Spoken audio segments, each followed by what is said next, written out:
Pro wrestling has certainly had its faked injury moments, but there was nothing made up about the elbow injury sustained by Rey Fenix. Welcome back, everybody. I'm Dr. Brian Sutterer, and in this video, we're going to talk all about this elbow injury sustained recently by Rey Fenix, basically the anatomy and what exactly happened here. Miraculously, Fenix supposedly didn't break any bones when he sustained this elbow injury, implying that this is what we call a simple dislocation of the elbow joint. Simple meaning there was no fracture. As Fenix comes down to the table here, he instinctively wants to put that left arm out to help kind of catch his fall. But what that results in is his elbow getting locked out into full extension where it's completely straight, and then he lands on that locked or extended elbow. What this does is it causes this hyperextension where you can see now his elbow is pointed forward and the palm of his hand is back behind him on the ground. Basically, at this point, his elbow is completely dislocated, which is what allows it to go into this hyperextended position with it bent up behind him. If we look at our biodigital anatomy tool here of an elbow, all of our joints have active and passive stabilizers to help keep that joint in place. Those active stabilizers are going to be the muscles that can actively fire and relax to help provide stability. The passive stabilizers are going to be the ligaments, the capsule, those more static soft tissues that are basically just there. You can't control them, you can't volitionally strengthen your ligaments. The elbow joint has this capsule, which is sort of this protective joint lining that goes all the way around the entirety of the elbow joint. If we hide that, we then see that there really are two kind of joints here within the elbow. There's the ulno-humeral joint between the humerus, which is the arm bone, and the ulna, which has that bump on the back called the olecranon. That's this hard protrusion that you feel in the back of your elbow. That's not actually your arm bone, that's part of the forearm bone called the ulna. So a lot of this passive stability in the elbow joint actually comes from this humeral ulnar articulation, which is what allows our elbow to flex and extend. So in Fenix's injury here, that joint is completely dislocated. The ulna has completely come out of place from that articulation within the humerus.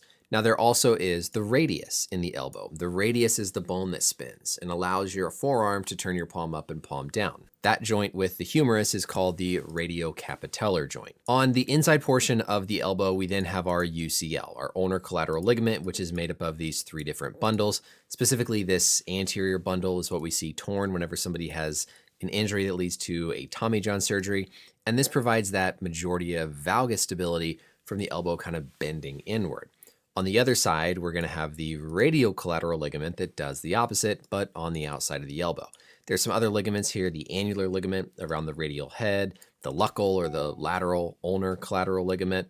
And so we've got all these passive ligaments that work in addition to just the congruity of the bones to keep that joint in place. With an elbow dislocation, there's usually this sequential tearing and injury to those passive stabilizers as the force, as the angle of motion here changes. And so typically you're gonna have some component of valgus, meaning the elbow bent inward towards you, or varus bend the other way, that's going to cause tearing of either those medial ligaments, the UCL, or the lateral ligaments and lateral soft tissues.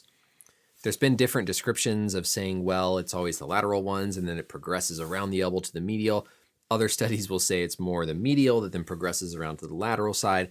But what you get is this sequential tearing and injury of these soft tissues as the elbow is undergoing progressive loading and progressive forces, causing that dislocation. The other thing we have to, of course, worry about with this severe of a hyperextension dislocation is, remember, there's blood vessels, there's nerves in this area that can become stretched, specifically in the front of the elbow here because of that hyperextension. So just because we see normal x-rays with no big obvious fractures doesn't mean there still isn't underlying damage and injury that's going to have to be healed and recovered. There's still a lot to be determined with the overall severity of this injury, even though it doesn't seem like there's a big obvious fracture. First of all, an x-ray might miss a smaller fracture that something like a CT scan would be better to pick up.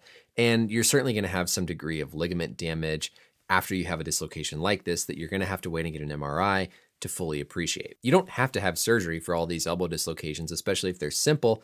You can basically have someone wear this splint that kind of keeps their arm locked and stable for a number of weeks, gradually work out of it, gradually get back that motion. So an injury that looks as severe as this is really not something that always has to go to surgery. Depends on the degree of injury, depends on which ligaments, the bony involvement, the other soft tissue involvement. And so initially here, we're seeing that Fenix looks like he's got that splint on, he's got his arm in a sling, locked there at 90 degrees, just to provide that stability while those ligaments try to scar down and do some initial healing. So whenever you see something that looks really severe like this, remember, a joint dislocation doesn't always have to be accompanied by a fracture and can basically look like a fracture just because of the degree of deformity. X-rays don't pick up the ligaments that are going to be injured with a dislocation, and they can also miss smaller fractures that you might pick up on a CT scan. I wish the best to Fenix in his recovery, and I hope you all learned something here from this video. Let me know as always any questions or comments down below, and until next time, we'll see you later. Bye.